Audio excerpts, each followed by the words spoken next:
മാന്യ പ്രേക്ഷകർക്ക് എൻ്റെ പ്രണാമം. ഇന്നലത്തെ പത്രത്തിൽ അംജദ് അലി ഖാനെ സ്വീകരിക്കുന്ന തോമസ് ഐസക്കിൻ്റെയും മറ്റൊരു മന്ത്രിയുടെയും ചിത്രം കണ്ടു. ആരാധ്യനായ ഈശ്വരതുല്യനായ അവതാരമായ യേശുദാസിനെ പോലെ സംഗീതത്തിൻ്റെ അവസാനത്തെ ചവിട്ടുപടിയെത്തിയ അംജദ് അലി ഖാൻ ഒരു ഹിന്ദു ക്ഷേത്രത്തിൽ സ്ത്രീകളുടെ ശബരിമല എന്ന് പറയുന്ന ആറ്റുകാൽ ഭഗവതി ക്ഷേത്രത്തിൽ വന്ന് ധന്യമായി അദ്ദേഹത്തിൻ്റെ മ്യൂസിക്കൽ ഇൻസ്ട്രുമെന്റ്സിനോട് വായിക്കുക. അദ്ദേഹത്തിൻ്റെ മുഖത്തെ ചൈതന്യം തന്നെ ഒരു അവതാരത്തിൻ്റെ ചൈതന്യമാണ്. ധന്യമായിട്ടുള്ളൊരു അനുഭവമായിട്ട് എനിക്ക് തോന്നി. അദ്ദേഹത്തിന് ആറ്റുകാൽ ഭഗവതി ക്ഷേത്രത്തിൽ ചെന്നിട്ട് ലാറ്റിൻ കത്തോലിക്കൻ എന്ന വിഭാഗത്തിൽപ്പെടുന്ന ഡോക്ടർ തോമസ് ഐസക്, ഞാൻ മതത്തിനെ കുറിച്ച് പറയുകയാണെന്ന് ധരിക്കല്ലേ, ചില കാര്യത്തിൽ മതം പറയാതിരിക്കാൻ നിവൃത്തിയില്ലാത്തത് കൊണ്ട് പറയാം. എല്ലാവരും മനുഷ്യരൊക്കെ തന്നെയാണ്. അതൊക്കെ പുറത്ത്, അകത്താണ് ഓരോരുത്തരും മതത്തിന്റെ കത്തിച്ചൂളയിലിരുന്നുകൊണ്ട് പ്രവർത്തിക്കുന്നത്. അതൊക്കെ തമസ്കരിച്ചുകൊണ്ട് വസ്തുതകൾ പറയാനൊക്കെ ബുദ്ധിമുട്ടാണ്.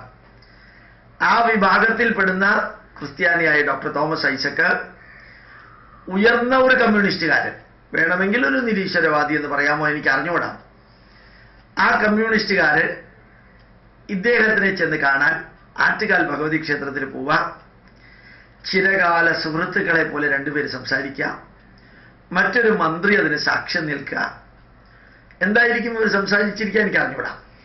എന്തായാലും അംജദ് അലി ഖാന്റെ മുഖത്തെ ആ സീരിയസ്നെസ്, തീവ്രത ധന്യമായിട്ട് എനിക്ക് തോന്നി. സാധിക്കട്ടെ.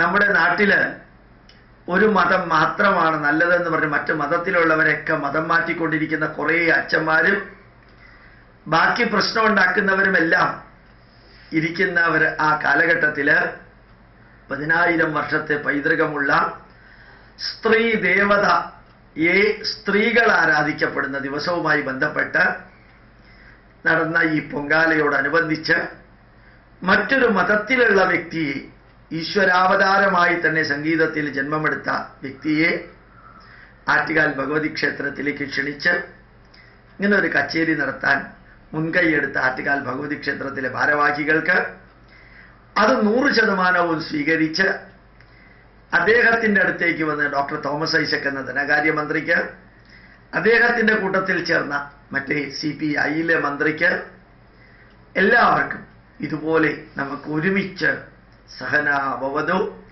സഹനൗ ഭുനക്തു സഹ വീര്യം കരമാവഹൈ തേജസ്വിനാവധീതമസ്തു മാ വിദ്വിഷാവഹൈ എന്ന വരി ജീവിതത്തിൽ പകർത്താൻ സാധിക്കട്ടെ. പ്രണാമം, നമസ്കാരം.